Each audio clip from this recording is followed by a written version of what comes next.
आयुर्वेद कहता है सत्व का समय यही है।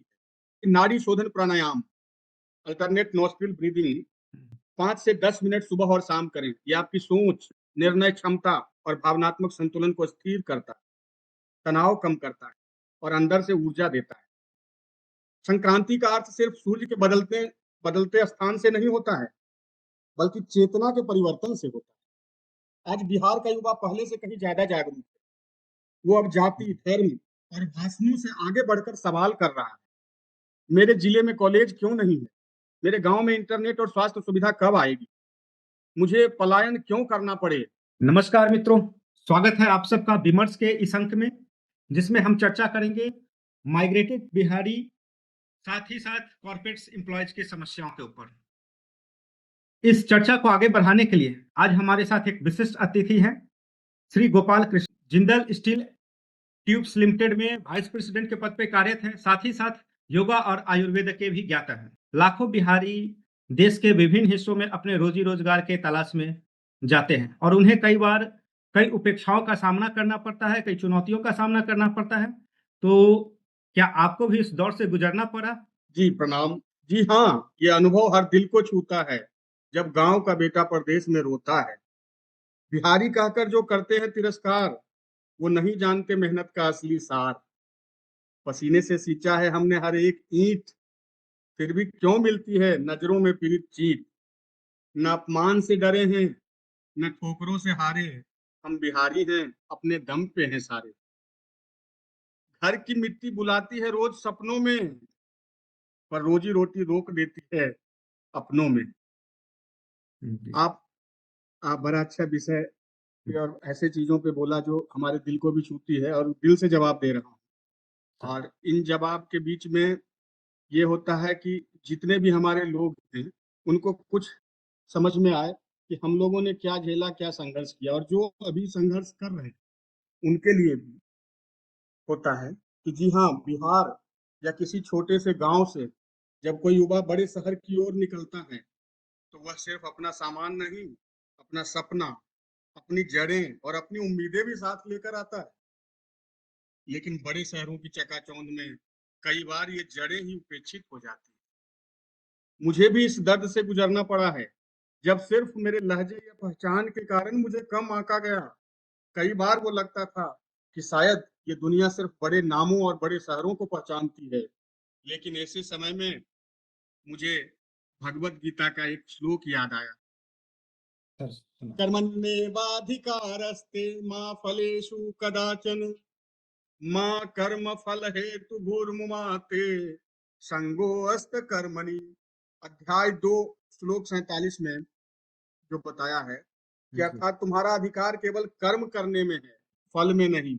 इसलिए अपने कर्तव्य का पालन करो, बिना यह सोचे कि क्या मिलेगा। यही श्लोक मेरे जीवन का मार्गदर्शक बन गया। और फिर मन से एक कविता निकली। छोटे शहर का सपना हूं मैं, फूल में पला पर चमकना जानता हूँ। न पहचान दी किसी ने मुझे, पर खुद को पहचानना जानता हूँ। उपेक्षा मिली पर हौसला भी, हर गिरावट में संभलना जानता हूँ। मैं बिहार से हूँ और यही मेरी शान है। मैं जड़ से जुड़ा पर आसमान जानता हूँ। इसीलिए अगर आप भी इस रास्ते पर हैं तो डरिए मत। संघर्ष पहचान की नींव रखता है, और एक दिन वही पहचान दुनिया को बदल देती है। सर, अभी मौजूदा दौर में हम देख रहे हैं कि हाल के वर्षों में बिहार में कई सारी योजनाएं आई हैं, कई सारे विकास कार्य भी हुए हैं। तो आप इसको किस तरीके से देखते हैं? क्या ये सिर्फ अभी जो है ये एक क्षणिक विकास है, या फिर ये बिहारियों के उस संघर्ष का एक अंत आ रहा है, अब बेहतर एक दौर आ रहा है? क्या यह बिहार की संक्रांति काल है? सवाल सिर्फ एक राज्य की राजनीति का नहीं, बल्कि एक सभ्यता की दिशा का है। बिल्कुल सर। बिहार में जो हालिया बदलाव आए, चाहे वो राजनीतिक गठजोड़ हो, युवा आंदोलनों की लहर हो, या नई योजनाओं की घोषणाएं, सवाल ये नहीं है कि ये सिर्फ चुनावी शतरंज का हिस्सा है या सत्ता की कुर्सी का संतुलन। सवाल ये है, क्या ये बिहार का संक्रांति काल है? और मैं कहता हूँ हाँ, यह एक संक्रांति काल है। संक्रांति का अर्थ सिर्फ सूर्य के बदलते स्थान से नहीं होता है, बल्कि चेतना के परिवर्तन से होता है। आज बिहार का युवा पहले से कहीं ज्यादा जागरूक है। वो अब जाति, धर्म और भाषणों से आगे बढ़कर सवाल कर रहा है। मेरे जिले में कॉलेज क्यों नहीं है? मेरे गांव में इंटरनेट और स्वास्थ्य सुविधा कब आएगी? मुझे पलायन क्यों करना पड़े? ये सवाल सत्ता से नहीं, सिस्टम से जवाब मांगते हैं। और जब समाज सवाल करने लगे, तो समझ लीजिए संक्रांति की शुरुआत हो चुकी है। भगवत गीता में श्री कृष्ण अर्जुन से कहते हैं, यदा यदा हि धर्मस्य ग्लानिर्भवति भारत अभ्युत्थानम धर्मस्य तदात्मानं सृजाम्यहम्। अध्याय 4 श्लोक 7 में उन्होंने बताया है। इसका अर्थ है, जब जब अधर्म बढ़ता है और धर्म की हानि होती है, तब तब मैं स्वयं धरा पर आता हूँ। आज धर्म का अर्थ केवल पूजा पाठ नहीं है, बल्कि जनता का अधिकार, शिक्षा, सम्मान और अवसर भी है। तो जब बिहार में नए विकल्प बनते हैं, जब युवाओं की आवाज सड़क तक पहुंचती है, जब पुरानी व्यवस्था से नई चेतना टकराती है, तो ये सिर्फ चुनाव नहीं, एक संस्कृति का पुनर्जागरण है। हाँ, हो सकता है कुछ फैसले सिर्फ सत्ता संतुलन के लिए हों, लेकिन उनके बीच भी बदलाव के बीज बोए जा सकते हैं। अगर हम सतर्क रहें, जागरूक बने और निष्क्रिय न हों, बिहार आज संघर्ष से संक्रांति की ओर बढ़ रहा है। और ये बदलाव सत्ता से नहीं, समाज से आए। जी धन्यवाद। आज के डेट में जो कॉर्पोरेट्स एम्प्लॉय है वो कई प्रकार की स्ट्रेस से गुजर रहे हैं। और जहाँ तक मैं जानता हूँ, आपका एक लंबा योगा और आयुर्वेद में आपका एक्सपीरियंस रहा है।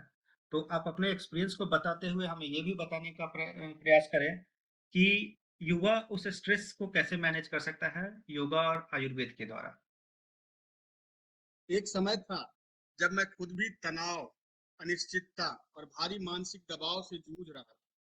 और तब मुझे समझ आया कि हमारी प्राचीन परंपराओं में वो शक्ति है जो आज की सबसे जटिल समस्याओं को हल कर सकती है। स्ट्रेस मैनेजमेंट के लिए मैं कुछ सरल लेकिन गहरे गहरे असर वाले योग टिप्स भी देना चाहूंगा, सर, खासकर आज के एम्प्लॉइज या प्रोफेशनल्स के लिए।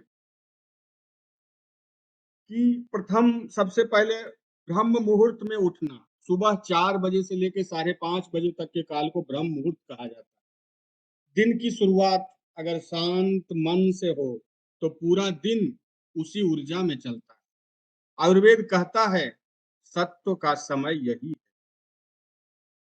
दूसरा बताऊंगा कि नाड़ी शोधन प्राणायाम, अल्टरनेट नोस्ट्रिल ब्रीदिंग, 5 से 10 मिनट सुबह और शाम करें। ये आपकी सोच, निर्णय क्षमता और भावनात्मक संतुलन को स्थिर करता है, तनाव कम करता है और अंदर से ऊर्जा देता है।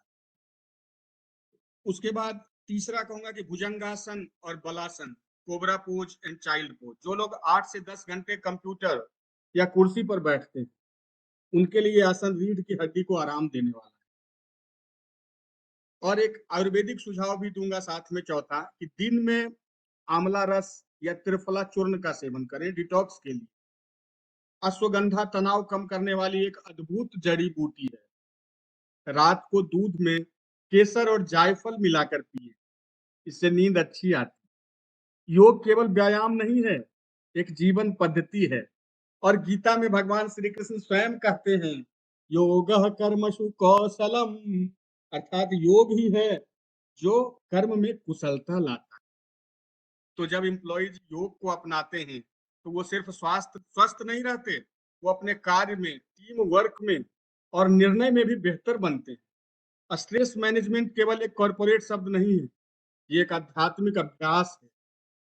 अगर हम दिन के केवल 20 मिनट योग को दें, तो जीवन के बाकी 23 घंटे और भी ज्यादा प्रभावशाली हो सकते हैं। इसको अपनाकर हम अपने दिन को बना सकते हैं। जी धन्यवाद। जी, बिल्कुल सर, हम देख सकते हैं कि योगा का ही ये प्रभाव है कि आज आप इतने वर्कलोड के बाद जो है इस प्रकार से मुस्कुरा रहे हैं। चूँकि मैंने मैक्सिमम जो देखा है वाइस प्रेसिडेंट्स जो होते हैं किसी बड़े एमएनसीज़ के, वो बहुत स्ट्रेस में होते हैं। तो सर आज एक टर्म्स बहुत ज़्यादा जो है चर्चा में है, जो कि हम लोग सोशल मीडिया में भी देखते हैं छाया हुआ है, जो कि एक प्रतिबिंब ही है समाज का कि कॉर्पोरेट स्लेवरी जैसे वर्ड्स यूज़ किए जा रहे हैं। क्योंकि कहीं न कहीं लोगों की लाइफ़स्टाइल से लेके सब कुछ जो है एक तरीके से लगता है कि वो सिर्फ़ वर्क के लिए ही बने हैं इंसान। कहीं पर 70 घंटे की लोगों को मोटिवेशन दिया जा रहा है, कहीं 90 घंटे के, इसे मोटिवेशन कहे या शोषण मोटिवेशन के नाम पे। तो इस कल्चर के ऊपर आप क्या कहना चाहेंगे? वर्क लाइफ़ बैलेंस के ऊपर? जो पुराना जी। कल्चर था जो कॉर्पोरेट सिलेब्री आप बोल रहे हैं, तो किस तरह से था और आज के समय में कैसा है? ठीक है ना? और 20 साल के बाद कॉर्पोरेट और कर्मचारी का रिश्ता कैसा होगा? हुँ, तो मैं कहूँगा ये रिश्ता अब आदेश और आज्ञा का नहीं बल्कि साझेदारी और उद्देश्य का बनने जा रहा है। हम एक ऐसे साइलेंट रिवॉल्यूशन के दौर में जहाँ सब कुछ चुपचाप बदल रहा है। न कोई नारे लग रहे हैं, न कोई मोर्चा निकला, लेकिन ऑफिस के केबिन में वर्क फ्रॉम होम की स्क्रीन पर और जूम कॉल्स के बीच एक नई चेतना आकार ले रही है। अब पूरा पूरा आपको बता रहा हूँ कि जैसे अब एआई और ऑटोमेशन आ गया, आज जिस काम को 10 लोग करते थे वो आने वाले 10 साल में एक मशीन कर देगी। तो सवाल उठेगा कि क्या इंसान अब केवल रिप्लेसेबल रिसोर्स बन जाएगा? यहाँ से शुरू होती है corporate slavery versus human value की जंग। बिल्कुल सर। लेकिन जैसे जेन जेन जी और आने वाली अल्फा जनरेशन इस स्लेवरी को स्वीकार नहीं करे, क्योंकि यह पीढ़ी सवाल करती है, समझती है और सबसे जरूरी अपने मूल्य को जानती है। जी सर। साइलेंट रिवॉल्यूशन क्या है? ये क्रांति न सड़क पे है, न संसद में है, ये ऑफिस के अंदर हो रही है। लोग अब 9 से 5 नहीं, मीनिंगफुल वर्क चाहते हैं, टाइटल्स नहीं, रेस्पेक्टफुल कल्चर चाहते हैं, पर्क्स नहीं, पर्पस चाहते हैं। और धीरे धीरे कंपनियां भी यह समझने लगी है कि अगर उन्हें सरवाइव करना है तो काम के बदले में सिर्फ वेतन नहीं, सम्मान और स्वतंत्रता भी देनी। 20 बिल्कुल साल सर। बाद मैं एक ऐसी दुनिया देखता हूँ हुँ, जहाँ कर्मचारी एक संपत्ति नहीं साझेदार हो, जहाँ कंपनियां मुनाफा नहीं प्रभाव गिनेगी, और जहाँ काम का अर्थ होगा खुद को बेहतर बनाना और दुनिया को भी बेहतर बनाना। और मैं, क्योंकि आप जानते हैं कि योग और अध्यात्म से भी जुड़ा हूँ जिसके कारण इतना एनर्जेटिक और इस रूप जी, में काम बिल्कुल। कर पाए। तो महाभारत में कृष्ण अर्जुन से कहते हैं, स्वधर्मे निधनम श्रेय परधर्मो भयावह। अर्थात अपने धर्म कर्तव्य पहचान में मर जाना भी बेहतर है बजाय किसी और की नकल करने। जेन जी यही कर रही है, वो कॉरपोरेट सिलेवरी की नकल नहीं करना चाहती, वो अपने स्वधर्म को पहचान रही है। और जब ये पहचान एक पूरी पीढ़ी में जागे तो समझिए क्रांति आ चुकी है। जी, धन्यवाद सर। तो मेरा तो मेरा मानना है जी, तो मेरा मानना है कि आने वाले 20 वर्षों में कंपनियां उस एम्प्लॉय को नहीं चुनेगी जो चुपचाप आदेश माने, बल्कि उसे चुनेगी जो सोचे, सवाल करे और संवेदना से काम करे। और एम्प्लॉय भी कंपनी नहीं चुनेगा, कल्चर चुनेगा, काउच चुनेगा।